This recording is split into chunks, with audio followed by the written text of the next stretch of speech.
waan suni dhuguma himee waan san illee nutti agarsiisa. Ayee galatoomii kun waraqaa ragaa bu'aa ba'ii danuu dabarsee waraqaa ragaa mircaa boordiidha. Kun jechuun kana mootummaan yookaan immoo mircaa boordiin laayisensii kana naa kennuun isa fayyada. Isaaf faayidaa bu'aa guddaa qaba anaaf miti. Maaliif jennaan laayisensii seeraa feera qaba, akkaataa itti deemtu qaba, waan dubbattu qaba, bulmaata ofii qaba, seera waan kabajuu qaba, seeraa hin baatu akka durii akka aktivistummaa miti. Amaanaa uummataa jira. Yoo ati waa taatee amaana sana namni galmasii geessee uummata keetu yaani waan fedhu waan barbaadu sanarraa karaatti afa. Kanaafuu waan hundaan of eeggataa yaadaanis dubbiidhaanis maaliinis jechuudhaan ilaallataa. Intarneet garuu wanti na dhibee BBC'n amma afaan Oromoo miidiyaalee hedduu jira. Amma BBC'n kunoo jira, OBN, OBS, OMN guyyaadhuma tokko jechuudhaan isoo kan nama biraa yeroo ta'e jechuudhaan sabbar zeenaa kunoo akkas ta'e ulaagaanis hin barbaadamu na dhiba. Akka BBC tan komiinis irraa qaba akkuma miidiyaatti. Maa inni Oromoodhaaf hojjechuuf Oromoodhaaf laayisensii seera qabeessa haqaan hojjenneeti dubbannee miti hojjennee fudhanne.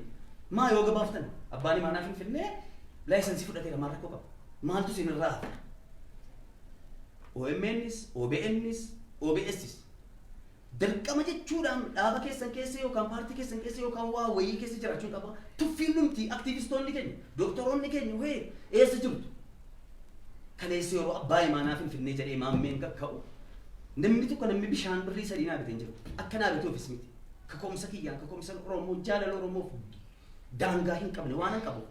Hojjechuu waan hin danda'uuf beekumsa koo dandeettii koo kana dhoksee taa'utti akka nama itti fayyadameen uummata koo gargaara yeroo dhufu miidiyaaleen hedduu jechuudhaan rakkoon keessan rabba beeku rakkoo guddaa qabdu komii koo akka dhageessanus akkasinitti nagaamne sabdiin qaba galatama. Nan yaadadha yeroo abbaa imaanaa jettee jalqabde sana Iskindirlee abbaa imaanaati jedhee yeroo sana baay'ee mootummaa irratti dhiibbaa uumaa ture. Abbaa imaanaa pirezidaantii maammee kana mootummaatu hundeessee mootummaatu deeggaraa waan sana ofirraa qolachuudhaa fi mootummaan harka keessaa qaba waan hojjetu kana namoonni jedhan miidiyaa hawaasummaa irra turan yeroo sana. Waan kana quba qabdaa maal jetta kanarratti? Mootummaan namoota akka kanaa istiraatiijii akka kanaa adeemsa akka kanaa hin hundeessitu ta'ee smaart ta'e sila mootummaan.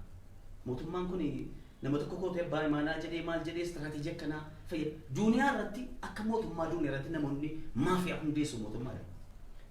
Waan akkanaa eessarraa eenyurraa baratanii sammuu akkanaa hundeessuudhaaf eessaa fidanii an mootummaa hin jedhu mootummaan ana ofii nan jedha uummata kootiif nan fayyadee waan hin jedhu sigale mootummaan maratamee dhaqee achi taa'ee jiru amaanaa kennamee fi amaanaa Oromoo ganee jira mootummaan dhiisii waan akkanaa hundeessee hojjechiisuu miti istiraatiijii kana eenyu kenneef isuu danda'ee silaan jedhama silaan waan guddaa hojjetama hin danda'u hin beeku.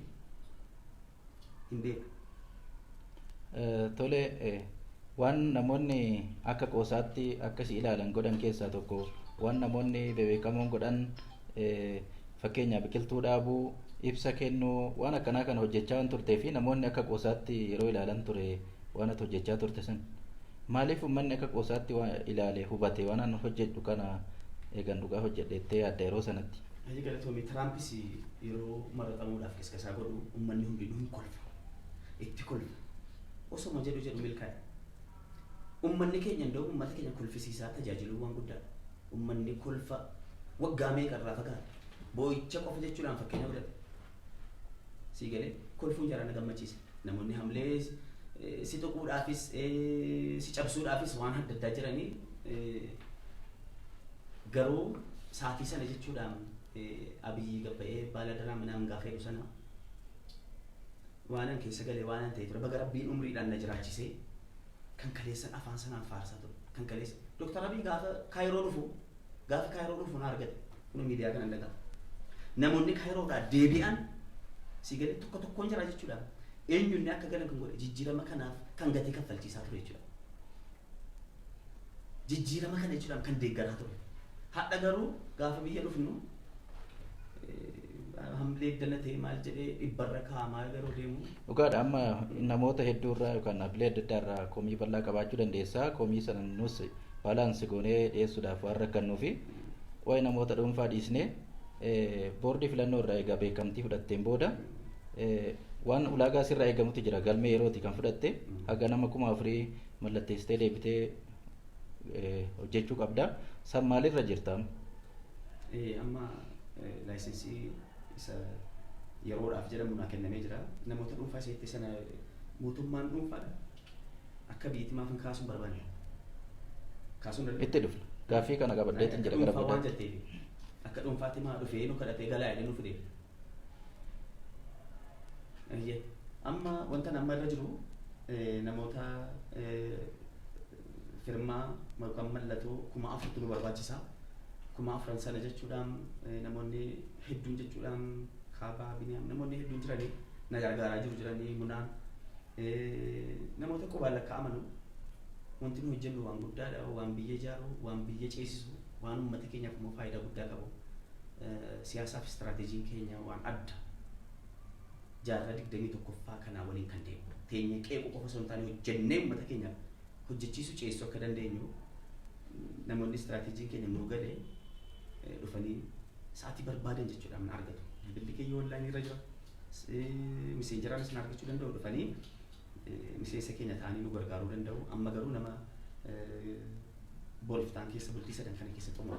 Gaaffilee hordoftoonni keenya tamsaasa kallattii irratti kaasaa jiran keessaa tokko pirezidaantii Maammeen eegumsa qabaayee kan jedhu jira. Wallaahi eegumsi koo gaararraa rabbiin biraa. Bakka du'aayii miskiinota, du'aayii namoota adda addaa jira. Kana achi takka namni akkasina godha hin jiru. Amma garuu ergan gaafadheen gadda boojamee booda namoonni dhimma dhuunfaa jiraatiin si eegna jedhanii obbo Biniyaam fi Kaabaa na waliin yeroon galus yeroon ba'us bakka kan na waliin ta'anii na gargaaran jiran gargaarsi jiraan eegu. Bakka sa'aatiin gargaltee tama sa'aatiin barbaadeetta akka haadhaatti. Kana achitti eegumsi inni jedhamu isa kan rabbii yoo ta'e malee inni kan namaa hin jiru. Filannoo kanaan magaalaa Finfinnee irratti ati kan dorgomtu filannoo kanaan nan injifadhattee addaan. Finfinnee irratti jechuudhaan dhibbatti jechuudhaan kan Finfinnee irratti akkam jedhee sitti maa uummata kiyya irratti abdiin qaba. Maaliif yoo jettee illee na gaafatte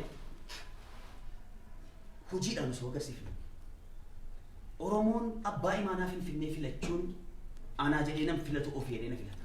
Oromoon waa'ee Finfinnee siyaasni Finfinnee qabame jechuun guutuun Itoophiyaa of harka gadi jechuudha. Kanaaf immoo sirriitti kan hojjechuu danda'u abbaa imaanaa Finfinnee hin filanne.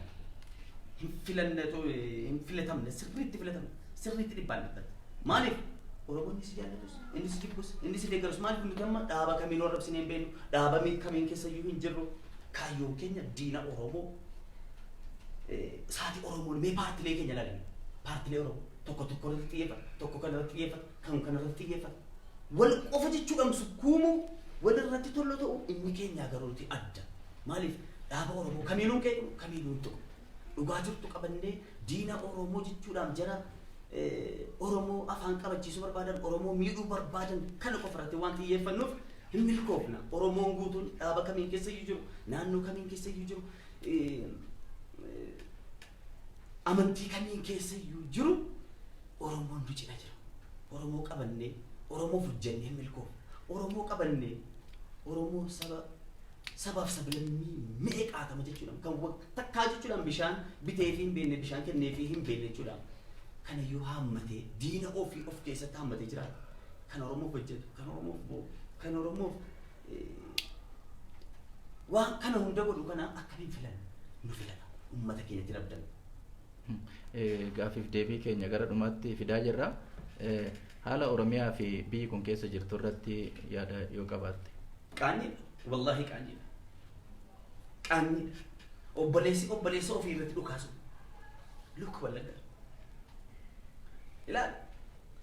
Uummata Wallaggaa jazaa uummata Oromoo jazaadhuma isaa jira akka falameenuma ilaali boora. Ilaali sikkumaandoo. Ilaali Oromiyaadhuma guutuu keessa jechuudha. Sinii galee. Kanaafuu akkam obboleessi ofii kaleessa amaanaan itti kenname masaraa galee. Kaleessa Tigreen Oromoo ajjeesaa turte Oromoo ajjeeftee gaafa masaraa dhabaatu Maqaleetti galte. Jarri amma ammoo Oromoo obboleessa ofii irratti xiyyeeffatan obboleessa ofii ajjeesan gaafa jechuudha machi ba'aanu eessatti galu. Dhuguma ummata kanaa waliin maatii waliin fira waliin ganda jaraatti deebi'anii galanii ummata kana jechuudha kanaa waliin jiraatu itti galiin jira eessa galatoo. Egaa Baaruddiin yookaan pirezidaantii Maammee istiidiyoo keenya dhuftee marii kallattii kana irratti waan nu hirmaatteef baay'ee si galateeffannaa carraa gaarii si hawwina. Egaan kabajamtoota hordoftoota keenya tamsaasni kallattii keenya kanumaan xumuramee jira si mariisisuudhaan kan isin waliin ture Annu Bizoor Qolaanaati guddaa galatooma. Dhumarra yoo carraa kennite. Tole. Hayyee galatooma hordoftoonni BBC karaa miidiyaa BBCtiin hordoftoonni marti keessanuu abbaan imaanaa Finfinnee laayisensiin kun keessanii yaa Oromoo. Dhiifama pirezidaantii Maammee osoo gaafiif deebii keenyan xumuriin dura gaafiin tokko namoota irraa kan dhufe jira. Miseensota qabdaa kan jedhu jira. Miseensota daataa funaanneen namoota yookaan deeggartoota miiliyoona 2.5 qabna jennee hiyyaanna. Ni qabna sirriitti qabna Finfinnee keessatti sirriitti qabna. Kanan siin jedhaa galatoome innaa laayisensiin kun kan Oromooti yaa Oromoo. An abbaa imaanaa Finfinnee jedhee of ijaare mootarii namicha bira dhaqe. Yaa Oromoo kan mootummaan dadhabee sirraa tasgabbeesse dhufee laayisensii fudhe. Anas ga'eera kana booda immoo paartii kana jechuudha akka paartiitti ijaaramneera. Kana booda ceesisuun keeti abbaan qabeenyaa. Doktoroonni, piroofeesaroonni, gaazexeessonni, miidiyaaleen Oromoo guutuu, aktivistoonni, qeerroon, qarreen, maanguddoon marti keessa luu haadholiin keenya nu cina dhaabbadhaa. Adeemsi keenya adeemsa ajaa'ibaadha. Adeemsi keenya waa'ee Finfinnee. Yaa Oromoo fageenya teessee Finfinnee kootiin jedhu. Keeti kee ta'uu irratti qabatamaan sitti agarsiisina nu deeggare. Kottaa miseensa keenya ta'a. Oromoon Finfinnee keessa jirtan guutuun immoo qophaa'aa.